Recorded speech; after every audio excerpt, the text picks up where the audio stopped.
నమస్తే ఫ్రెండ్స్, నేను మీ Surya Sunil. Welcome to our channel. 13 August 2025 నుండి 18 జూన్ 2026 వరకు అంటే దాదాపుగా 10 నెలల పైనే గురువుగారు తన సొంత నక్షత్రమైన పునర్వసు నక్షత్రంలో సంచారం చేస్తున్నారు. మరి ఈ సంచారం అనేది మకర రాశి వారి మీద, అలానే మకర లగ్నం వారి మీద ఎటువంటి ప్రభావాన్ని చూపిస్తుంది, ఎటువంటి ఫలితాలను ఇస్తుంది అనేది ఈ వీడియోలో తెలుసుకుందాం. అయితే ఈ వీడియో ప్రారంభించే ముందు మీ అందరికీ ఒక చిన్న ముఖ్యమైన గమనిక.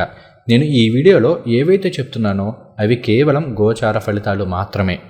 ఇవి మాత్రమే కాకుండా అసలు మీకు జన్మజాతకంలో ఎటువంటి దశ జరుగుతుంది, ఎటువంటి అంతర్దశ జరుగుతుంది అనే వాటి మీద ఈ ఫలితాలు అనేవి ఎక్కువగా ఆధారపడి ఉంటాయి. అలానే ఒకవేళ మీరు ఉద్యోగం కోసమో వివాహం కోసమో ప్రయత్నం చేస్తూ ఉంటే వాటిని మన జన్మజాతకం నుండి ఎలా చూడాలి, ఏ విధంగా అనాలిసిస్ చేయాలనేది ఆల్రెడీ 2 వీడియోస్ అనేవి అప్లోడ్ చేయడం జరిగింది. ఒకసారి వాటిని చూడండి.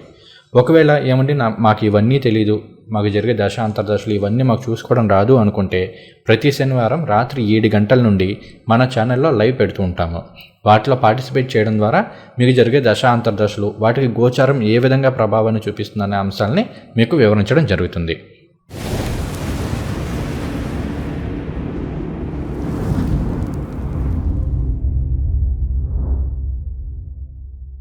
వాక్కు, విద్య, గృహము, ధనము, ఉద్యోగము, వాహనము, వివాహం, సంతానం, ఆధ్యాత్మికం, భక్తి ఇటువంటి వాటికి కారకత్వం వహించే గురువుగారు 13 ఆగస్టు 2025 నుండి తన సొంత నక్షత్రమైన పునర్వసు నక్షత్రంలో సంచారం చేస్తున్నారు అని ఆల్రెడీ మనం చెప్పుకున్నాం కదా.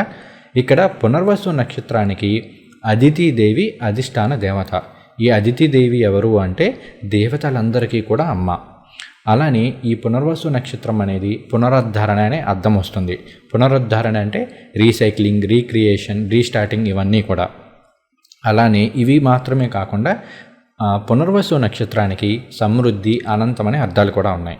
అసలు ఎందుకు ఇలా చెప్పారు అంటే మనకి పునర్వసు నక్షత్రానికంటే ముందు రాహు నక్షత్రమైన ఆరుద్ర నక్షత్రం ఉంటుంది. మనం లాస్ట్ వీడియోస్లో కూడా దీని గురించి చెప్పుకున్నాం. ఆరుద్రకి రుద్రుడు అధిష్టాన దేవత.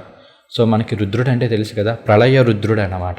కాబట్టి ఆరుద్ర అనేది ప్రళయము, వినాశనము, డిస్ట్రాక్షన్ ఇటువంటి వాటిని ఇండికేట్ చేస్తూ ఉంటుంది. సో ఒకటి వినాశనం అంటే నాశనం అయిన తర్వాత మరలా తిరిగి రీక్రియేట్ అవ్వాలి కదా, ఆ రీక్రియేషన్ ఇదంతా కూడా మనకి పునర్వసు నక్షత్రంలోకి వస్తుంది. సో ఇక్కడ నేను ఎందుకు ఈ పాయింట్ చెప్తున్నాను అంటే సహజంగా మీ లైఫ్లో ఇప్పుడు ఫర్ ఎగ్జాంపుల్ మ్యారేజ్ అయింది, ఏదో మీకు వాళ్ళకి పడక విడిపోయారు, మరలా కొత్తగా లైఫ్ని స్టార్ట్ చేయడానికి ఇంకొక వివాహం కోసం ప్రయత్నం చేయడానికి కావచ్చు, లేదంటే గతంలో ఏదైనా ఉద్యోగం చేసేవాళ్ళు ఏదో ఒక ప్రాబ్లం వల్ల ఆ ఉద్యోగం అనేది పోవడమో లేదంటే మీరు మానేయడమో ఏదో ఒకటి జరిగింది. తిరిగి ఇప్పుడు కొత్తగా ఒక ఉద్యోగం కోసం ప్రయత్నం చేయడానికి, కొత్తగా ఒక ఉద్యోగంలో జాయిన్ అవ్వడానికి, అలానే ఆరోగ్యం, మొన్నటి వరకు ఏదైనా రకరకాల అనారోగ్య సమస్యలతో బాధపడ్డారు. సో ఈ అనారోగ్య సమస్యల నుండి వాటన్నిటిని కూడా పరిష్కరించుకుని మరలా తిరిగి హెల్దీ పర్సన్ అవ్వడానికి, ఇటువంటి వాటన్నిటికీ కూడా మనకి పునర్వసు నక్షత్రం అనేది చాలా బాగా ఇండికేట్ చేస్తూ ఉంటుంది, ఉపయోగపడుతూ ఉంటుంది. సో ఇటువంటి నక్షత్రంలో గురువు గారి యొక్క సంచారం అనేది సహజంగా శుభ ఫలితాలను ఇస్తుంది. అయితే మరి మన మకర రాశి వారికి ఎటువంటి ఫలితాలను ఇస్తుంది, దాని గురించి ఇప్పుడు తెలుసుకుందాం. అయితే ఇక్కడ మనం ఇంకొక ఇంపార్టెంట్ పాయింట్ కూడా చెప్పుకోవాలి. పునర్వసు అనేది మొదటి 3 పాదాలు ఏమో మిథున రాశిలో ఉంటాయి, 4వ పాదం కర్కాటక రాశిలో ఉంటుంది. సో గురువుగారు పునర్వసు నక్షత్ర సంచారం అంటే అటు మిథున రాశి ఫలితాలు చెప్పుకోవాలి, అలానే ఇటు మనం కర్కాటక రాశి ఫలితాలు చెప్పుకోవాలి. కొంతమందికి ఇది కన్ఫ్యూజన్గా ఉండొచ్చు, ఇవన్నీ ఉంటాయి. కాబట్టి ఎటువంటి కన్ఫ్యూజన్ లేకుండా నేనేం చేస్తున్నాను అంటే ఈ వీడియోలో కేవలం గురువుగారు మిథున రాశిలో, మకర రాశి లేదా మకర లగ్నం వారికి 6వ స్థానంలో ఉన్నప్పుడు ఎటువంటి ఫలితాలను ఇస్తున్నారు అనేది మాత్రమే వివరిస్తున్నాను. ఆయన మనకి అక్టోబర్లో కర్కాటక రాశిలోకి ప్రవేశం చేస్తారు కాబట్టి అప్పుడు మనం గురువు గారి 7వ స్థాన సంచార ఫలితాల గురించి చెప్పుకుందాం. ఇక ఫలితాల విషయానికి వద్దాము. మకర రాశి వారికి గురువు గారు ఏమవుతారు? గురువు గారు ధనుర్రాశికి అధిపతి, అలానే మీనరాశికి అధిపతి. అంటే 12వ స్థానానికి అధిపతి, అలానే 3వ స్థానానికి అధిపతి. 12, 3 స్థానాలకి అధిపతి అయిన గురువు గారు మిథున రాశిలో 6వ స్థానంలో సంచారం చేస్తూ ఉన్నారు. 6 అంటే ఏంటి? 6 అంటే శత్రు రుణ రోగ స్థానము, డైలీ యాక్టివిటీస్ని, అలానే సర్వీస్ని, కాంపిటీషన్స్ని తెలియజేసే స్థానం. ఇక్కడ 12వ స్థానానికి అధిపతి అవుతూ గురువుగారు 6వ స్థానంలో సంచారం చేస్తున్నారు. ఇది విపరీత రాజయోగ సంచారం కూడా అవుతుంది. కాబట్టి చక్కటి పాజిటివ్ ఫలితాలు వచ్చేందుకు ఎక్కువ అవకాశం ఉంది. అయితే విపరీత రాజయోగంలో ఎప్పుడూ కూడా ముందు ఇబ్బంది పెట్టి తర్వాత మాత్రమే ఫలితాలను ఇస్తాయి. కాబట్టి గురువుగారి యొక్క ట్రాన్సిట్ అనేది స్టార్టింగ్లో కొంత ట్రబుల్స్ ఉన్నప్పటికీ తర్వాత యోగిస్తుందని చెప్పుకోవాలి. అలానే ఇక్కడ గురువుగారి గోచారం మీకు పాజిటివ్ ఇస్తుందా నెగిటివ్ ఇస్తుందా అనేది తెలుసుకోవాలి అంటే గురువుగారి అష్టక వర్గ టేబుల్ని పరిశీలించండి. మిథున రాశిలో గురువుగారి యొక్క పాయింట్స్ 4 కన్నా ఎక్కువ ఉన్నాయి అనుకోండి, అప్పుడు మీకు గురువుగారి గోచారం అనేది పాజిటివ్ ఫలితాలను ఇస్తుంది. మ్యాక్సిమం 8 ఉంటుంది, ఎవరి జాతకంలో కానీ 8 ఉండదు. సో 7 వరకు మనకి ఈజీగా ఉంటుంటాయి. సో 4 కన్నా ఎబో 4 కానీ 5 కానీ ఉంటే గురువుగారి గోచారం పర్వాలేదు. అదే 6 కానీ 7 కానీ 8 కానీ ఉంటే అద్భుతంగా యోగిస్తుందని చెప్పుకోవాలి. ఒకవేళ బిలో 4 ఉంది అంటే, ఒకవేళ 3 కానీ 2 కానీ ఉంది అనుకోండి, అప్పుడు గురువుగారి గోచారం అనేది బిలో యావరేజ్ ఫలితాలను కావచ్చు, కొన్ని సందర్భాల్లో నెగిటివ్ ఫలితాలను ఇచ్చే అవకాశం కూడా ఉంది. ఈవెన్ 0, 1 వచ్చినా కూడా అదే సిచ్యువేషన్ ఉంటుంది. అలానే ఒకవేళ మీకు గనక గురు మహర్దశ జరుగుతుంది, లేదు గురు అంతర్దశ జరుగుతుంది, ఈ టైంలో గురువు గారు పునర్వసు నక్షత్రాల సంచారం చేయడం అనేది ఆ ఎక్స్పీరియన్స్ని, అంటే ఆ ఫలితాలని మీరు ఖచ్చితంగా ఎక్స్పీరియన్స్ చేయగలుగుతారు. మిగిలిన వాళ్ళతో పోలిస్తే ఆ ప్రభావం అనేది మీ మీద మాత్రం ఖచ్చితంగా ఎక్కువగా ఉంటుంది. ఇది కాకుండా ఇంకొకటి, ఒకవేళ మీ జాతకంలో ఏదైనా ఒక గ్రహం, ఏ గ్రహమైనా సరే ఈ పునర్వసు నక్షత్రంలో ఉందనుకోండి, అప్పుడు కూడా మీరు ఆ గ్రహానికి సంబంధించిన ఫలితాలను ఎక్స్పీరియన్స్ చేసే అవకాశాలు ఉంటాయి. సో ఇవన్నీ కాదు, కేవలం ట్రాన్సిట్ పరంగానే మనం మాట్లాడుకుందాం. ఇక మనం గోచార రీత్యా మాట్లాడుకుందాము. గురువు గారు 6వ స్థానంలో సంచారం చేస్తూ ఆయన 5వ దృష్టితోటి తులారాశిని వీక్షిస్తున్నారు, 7వ దృష్టితోటి ధనురాశిని వీక్షిస్తున్నారు, 9వ దృష్టితోటి కుంభరాశిని వీక్షిస్తున్నారు. గురువు గారు ఉన్న స్థానాలు కావచ్చు, ఆయన వీక్షిస్తున్న స్థానాల్లో కావచ్చు ఎక్స్పాన్షన్ అనేది ఉంటుంది. గురువుగారి ఎక్స్పాన్షన్ ప్లానెట్ కాబట్టి ఖచ్చితంగా ఆ ఫలితాలు అయితే ఉంటాయి.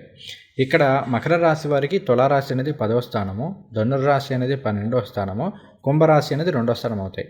ఇక్కడ గురువుగారి వలన 2, 6, 10 యాక్టివేట్ అవుతున్నాయి. ఇవి అర్ధకోణాలు. ఉద్యోగానికి సంబంధించి చాలా పాజిటివ్ ఫలితాలను ఇస్తాయి. ముఖ్యంగా గత 2-3 ఏళ్ళుగా మీరు ఎంతలా ప్రయత్నం చేస్తున్న రాని ఉద్యోగం అనేది ఈ టైంలో గురువుగారు పునర్వసు నక్షత్రంలో సంచారం చేస్తున్న టైంలో వచ్చే అవకాశాలు ఉన్నాయి. ఇక్కడ మీకు దశ కూడా యోగించాలి. అది కనుక యోగిస్తే మాత్రం బ్రహ్మాండంగా వస్తాయి. గోచర రీత్యా పాజిటివ్గా ఉంది. ఈవెన్ దశల్లో కాస్త ఇటీగా ఉన్నా పర్వాలేదు, చాలా వరకు పాజిటివ్గా ఉండే అవకాశాలు ఉన్నాయి. ఏదో ఒక ఉద్యోగం అయితే వస్తుంది. తర్వాత ఉద్యోగంలో ఇంప్రూవ్మెంట్ ఉంటుంది, అంటే ప్రమోషన్లు ఉండొచ్చు. కొన్ని సందర్భాల్లో దూర ప్రాంతాలకు బదిలీలతో కూడిన ప్రమోషన్లు ఉంటాయి, ఎందుకంటే ఇక్కడ 12వ స్థానం కూడా యాక్టివేట్ అవుతుంది. అలానే ఉద్యోగం వస్తుంది, కాస్త దూర ప్రాంతంలో వస్తుంది, అంటే ప్లేస్ చేంజ్ అయ్యే పాసిబిలిటీస్ అయితే ఉన్నాయి. లేదా రోజు కూడా 1 గంట 2 గంటలు జర్నీ చేయాల్సిన సిచ్యువేషన్స్ అయితే ఉంటాయి. ఉద్యోగంలో కాస్త జర్నీస్ ఇలాంటి వాటిని కూడా ఇండికేట్ చేస్తూ ఉంది. తర్వాత అప్పుల్ని తీర్చుకునే అవకాశాలు ఉన్నాయి. 6 అంటేనే రుణస్థానము. ఇక్కడ గురువుగారు 2వ స్థానాన్ని కూడా వీక్షిస్తున్నారు, 10వ స్థానాన్ని కూడా వీక్షిస్తున్నారు. అంటే ఏం జరుగుతుంది? ఉద్యోగం రావడం ద్వారానో, వ్యాపారంలో ఇంప్రూవ్మెంట్ ఉండడం ద్వారానో, వ్యవసాయదారులు అయితే పంట మంచిగా చేతికి రావడం ద్వారానో అప్పుల్ని తీర్చుకునే అవకాశాలను చూపిస్తుంది. ఎందుకంటే ఎప్పుడైతే జాబ్లో శాలరీలు పెరిగినాయి, జాబ్లో ఇంప్రూవ్మెంట్ ఉందో 2వ స్థానం అనేది యాక్టివేట్ అవుతుంది. 2 అనేది బ్యాంక్ బ్యాలెన్స్ ఇవన్నీ వస్తాయి కాబట్టి మనీ అనేది యాడ్ అవుతుంది. ఎప్పుడైతే 2వ స్థానం ఇంప్రూవ్మెంట్ అయిందో, అంటే ఆర్థికంగా ఫైనాన్షియల్గా ఇంప్రూవ్మెంట్ కనిపించిందో, ఆల్మోస్ట్ అప్పుడు మనం ఏం చేస్తాం, 6వ స్థానం అంటే రుణాలను తీర్చుకునే ఇదిని ప్రయత్నం చేస్తూ ఉంటాం. కాబట్టి ఇలా గురువు గారు ఉద్యోగం ఇవ్వడం ద్వారానో, వ్యాపారంలో ఇంప్రూవ్మెంట్లు ఇవ్వడం ద్వారానో ఖచ్చితంగా అప్పులు తీర్చుకునే మార్గాలను అయితే చూపిస్తూ ఉంటారు. అలానే ఇక్కడ మరి 12వ స్థానం కూడా యాక్టివేట్ అవుతుంది కదా. సో 12 యాక్టివేట్ అవుతుందంటే మనం ఎంతసేపు కూడా వాటిని ఖర్చుల కింద వీటిల కింద తీసుకోకూడదు. గురువు గారు కాబట్టి వీక్షిస్తుంది గురువు గారు, పైగా ధనురాశి గురువు గారికి సంబంధించిన రాశే కాబట్టి శుభవ్యయం ఉంటుంది. అంటే ఇంట్లో శుభ కార్యక్రమాలు కలిసి వస్తాయి. ఒక వివాహం అవడం ద్వారానో, లేదంటే సంతానం కలగడం ద్వారానో, ఏదైనా సొంతంగా ఒక ఇల్లు కొనుక్కోవడం ద్వారానో, సొంతంగా ఒక వాహనం కొనుగోలు చేయడం ద్వారానో ఇట్లా ఇంట్లో శుభవ్యయం అనేది ఉంటుంది. సో దాన్ని మనం నెగిటివ్గా తీసుకునేందుకు పెద్ద ఆస్కారం లేదు. ఈవెన్ కొన్ని సందర్భాల్లో అబ్రాడ్కి సంబంధించి, అంటే ఉద్యోగరీత్యా ఆన్సైట్ ఆపర్చునిటీస్ రావడం కావచ్చు, ఇట్లే జరిగే అవకాశాలు కూడా ఉన్నాయి. అలానే ఇంకొకటి ఏంటంటే, మీరు ఎప్పుడో ఎవరికో డబ్బులు ఏమైనా ఇచ్చుంటే అవి ఈ టైంలో తిరిగి వచ్చే అవకాశాలు ఉన్నాయి. అలానే ఇంకెందులోనే ఇన్వెస్ట్ చేశారు, మొన్నటి వరకు అవి బ్లాక్ అయిపోయినాయి, అవి కూడా మరలా మీకు డబ్బులు వచ్చే అవకాశాలు ఉన్నాయి. ఇలా ఆర్థికపరమైన విషయాల్లో మాత్రం గురువు గారు ఆల్మోస్ట్ 80-90% పాజిటివ్ ఫలితాలను ఇచ్చే అవకాశం ఉంది. ఇంకా మీ జాతకంలో మరీ అసలు చాలా నెగిటివ్గా జరిగే దశ ఇంపాక్ట్ చేస్తుంటే తప్ప, లేకపోతే మాత్రం గోచార రీత్యా బాగానే ఉంది. తర్వాత గురువుగారు 2వ స్థానాన్ని వీక్షిస్తున్నారు. 2 అంటే కుటుంబ స్థానం కూడా అవుతుంది.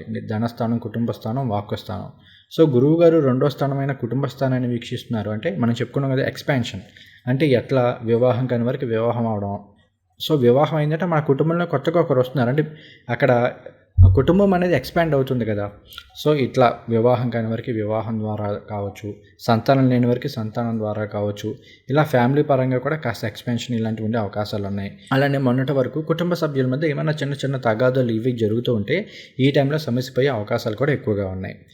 తర్వాత గురువుగారు పునర్వసు నక్షత్రంలో సంచారం చేయడం అనేది నేను ఆల్రెడీ చెప్పాను. ఇది రీసైక్లింగ్, రీస్టార్ట్, ట్రాన్స్ఫర్మేషన్ ఇవన్నీ వస్తాయి. సో కాబట్టి అన్నతమ్ముల మధ్య కావచ్చు, కుటుంబ సభ్యుల మధ్య కావచ్చు, ఏమైనా చిన్న చిన్న తగాదాలు ఇవి ఉంటూ ఉంటే ఈ టైంలో అవి చాలా వరకు సార్ట్ అవుట్ అయ్యే అవకాశాలు అయితే ఉన్నాయి. ఆ వైపుకి మీరు ప్రయత్నం చేయండి. అయిపోతాయి అన్నాం కదా అని చెప్పేసి మనం సైలెంట్గా కూర్చుంటే ఎప్పటికీ ఏది జరగదు. మీరు ప్రయత్నం చేస్తుంటే ఆ ప్రయత్నానికి గోచారం ఇవన్నీ కూడా మీకు సహకరిస్తాయి. కాబట్టి ప్రయత్నం చేయండి, ఖచ్చితంగా సార్ట్ అవుట్ అవుతుంది. అలానే భార్యాభర్తల మధ్య ఏమన్నా కాస్త పెడబాటుగా ఉండి కొంచెం ఏదో సపరేట్గా ఉంటున్నారు అనుకోండి, అలాంటి వాళ్ళు కూడా తిరిగి కలిసే అవకాశాలన్నీ ఈ టైంలో ఉన్నాయి. సో ఇది మాత్రం పాజిటివ్గానే ఉంటుంది. తర్వాత ఆరోగ్యపరమైన విషయాల్లో ఇక్కడ పునర్వసు అంటే మరలా హెల్త్ వీటన్నిటికీ కూడా బాగా కనెక్ట్ అవుతుంది. కాబట్టి ఆరోగ్యపరమైన విషయంలో చాలా వరకు పాజిటివ్గానే ఉంది. ముఖ్యంగా ఏమిటి అంటే దీర్ఘకాలిక సమస్యల నుండి, అంటే ఎప్పుడో ఒక 4 ఏళ్ళ నుంచో, 5 ఏళ్ళ నుంచో, లేదంటే 10 ఏళ్ళ నుంచో ఏదో సమస్యతోటి బాధపడుతున్నారు. అలాంటి సమస్యలకి ఈ టైంలో పరిష్కారం దొరికే అవకాశాలు ఉన్నాయి.